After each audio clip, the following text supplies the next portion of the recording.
बिस्मिल्लाहिर्रहमानिर्रहीम। Open institute of calligraphy and fine arts चेहलम की जानिब से मैं हूं नवीद अख्तर उपल। डियर स्टूडेंट्स, तमाम देखने वालों को मेरी तरफ से अस्सलाम वालेकुम। डियर स्टूडेंट्स, आज हम उर्दू लिखना पढ़ना सीखे में ऐसे 3 हरफी अल्फाज की मशक करेंगे कि जिसमें एक तो शुरू में कोई भी हर्फ आ सकता है, दरमियान में बड़ी जाए आएगी और आखिर पर भी कोई भी हर्फ आ सकता है।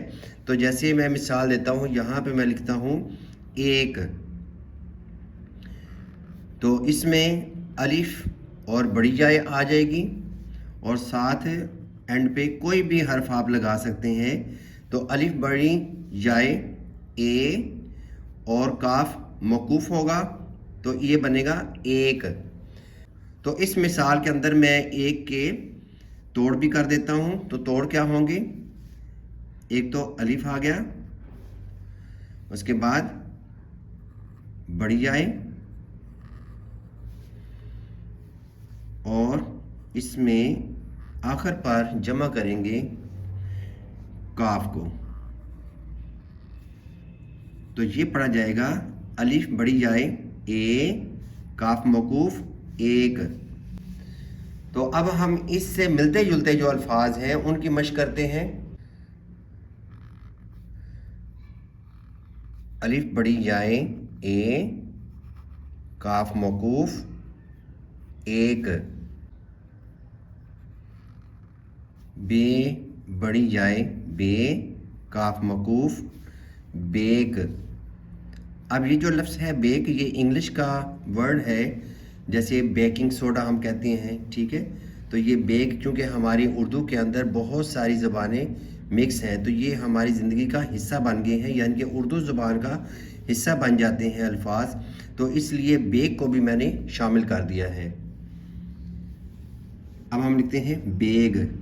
तो बेग क्या है? लफ्ज़ है कि ये एक कास्ट है, जैसे मिर्ज़ा, हुमायूं बेग या फ़लाँ किसी भी नाम के साथ ये कास्ट जो है वो आ सकती है। तो हम लिखते हैं बेग। अब एक और चीज़ इसमें शामिल कर सकते हैं।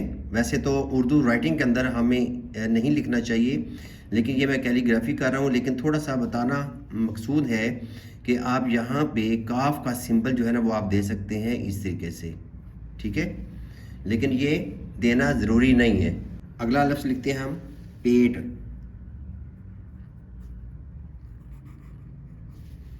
पे ये पे, टे माकूफ पेट। टे बड़ी जाए टे, काफ मौकूफ टेक।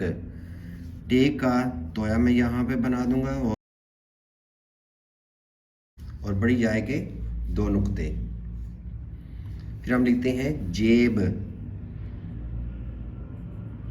जीम बड़ी जाए और बे आएगा इसमें, जेब। जेब किसे कहते हैं? पॉकेट को। अगला लफ्ज़ हम लिखते हैं सेब।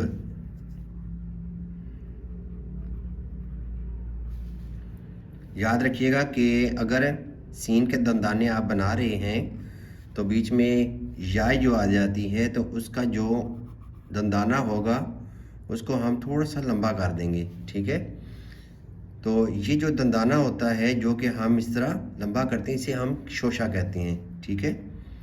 अब ये सीन के दंदाने होते हैं, जैसे आरी के दंदाने हम कहते हैं ना, आरी के दंदाने, तो ये सीन के दंदाने देखें आरी की तरह है। तो सीन के जो होंगे दंदाने, इनको दंदाने कहते हैं। और ये जो थोड़ा सा हमने ऊपर शोशा निकाला है, जॉइंट का थोड़ा सा लंबा किया है, तो इसे हम शोशा बोलेंगे।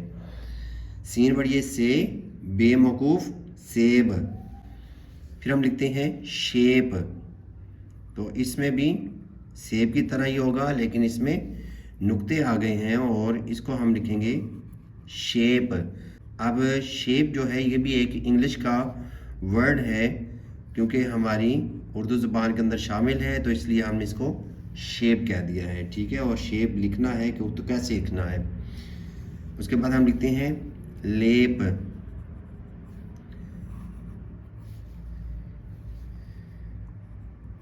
ये लिख दिया लाम बड़ी ले, बेमकूफ़ लेप। लेप क्या होता है?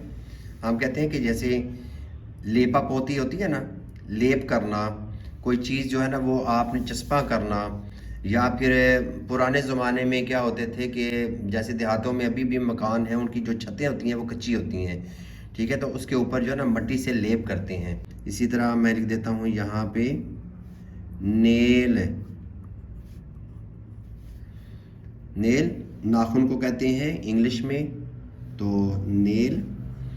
नेक,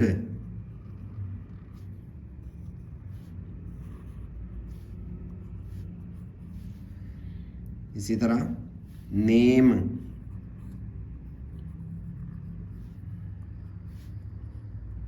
जो कि नाम को कहा जाता है, नेम। इसी तरह गेम।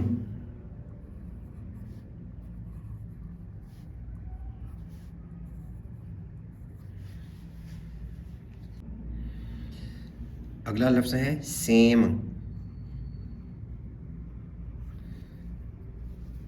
सीन के 3 दंदाने आगे, जाय का ये शोशा बना के यानी कि दंदाना बना के मद की तरह, फिर हम इसको बनाएंगे मीम को। तो ये मैंने लिख दिया सेम। अब सेम जो है अगर इंग्लिश का वर्ड देखा जाए तो सेम होता है एक जैसा, सेम, कि ये चीज़ बिल्कुल सेम है, ठीक है। और अगर आप उर्दू में देखें तो उर्दू में सेम कहते हैं कि ये जो सेम तोहर हो जाती है कि कहीं पे बहुत ज़्यादा पानी होता है, ज़मीन के ऊपर पानी आ जाता है, तो वो ज़मीन जो है काश्त के काबिल नहीं रहती, तो उससे कहते हैं सेम। और इसी तरह दीवारों में भी सेम हो जाती है कि पानी जो है ना दीवारों में आ जाता है, तो हम कहते हैं कि सेम हो चुकी है, ठीक है। तो ये 2 वर्ड हैं और दोनों जो है ना मैंने आपको बता दिए हैं। और इसी तरीके से हम लिखते हैं मेम। मेम हम कहते हैं यानी कि जो ब्रिटिश वुमेन होती हैं, ब्रिटिश औरतें होती हैं, हम उन्हें कहते हैं मेम। इसी तरह हम लिखते हैं हेट। तो हेट जो लफ्ज़ है ये भी इंग्लिश का है, लेकिन इसको भी मैंने लिख दिया है क्योंकि हमारी ज़ुबान के अंदर बोला जाता है, तो मैंने इसको भी हेट लिख दिया है यानी कि नफ़रत। उसके बाद है छेद। तो छे को हम लिखेंगे छ बड़ी जाए, छे, साथ दाल मकूफ़ होगा तो ये बनेगा छेद। इसी तरह हम लिखते हैं एक लफ्ज़ है खेत। तो इसमें ख लिखेंगे पहले, ख, उसके बाद याय को हमने शामिल किया और साथ हमने लिख दिया ते को, तो ये बन जाता है खेत। खेत के बाद अगला लफ्ज़ है लेट। लाम बड़ी जाए और फिर टे मौकूफ़ लिखेंगे तो ये बन जाता है लेट। इसी तरह जेठ, जीम, याय, उसके बाद ठ हम लिखेंगे यानी कि टे और 2 आँख वाली है, तो ये बन जाता है जेठ। अब जेठ क्या है? ये अगर किसी औरत की शादी होती है तो शौहर का जो बड़ा भाई होता है उसे कहते हैं जेठ, यानी कि उस औरत का वो बड़ा भाई जो है उसके खामद का, उसे वो जेठ बोलेगी। उसके बाद हम लिखते हैं चेन।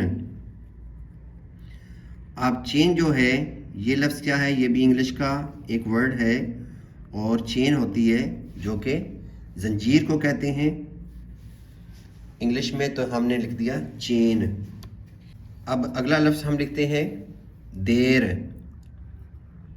दाल बड़ी जाए और रे, तो ये बनता है देर।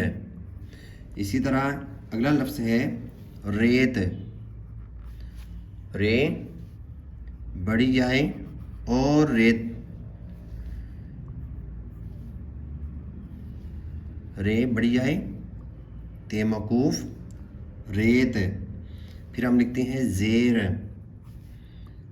जे बड़ी जाए और रे ज़ेर। ज़ेर ज़बर जो हम कहते हैं ज़ेर यानी कि नीचे या नीचे वाला। इसी तरह हम लिखते हैं देग। अब देग क्या है? ये बहुत बड़ा एक पतीला होता है जो कि शादी ब्याहों पे देगें पकती हैं, हम वो लिख रहे हैं देग।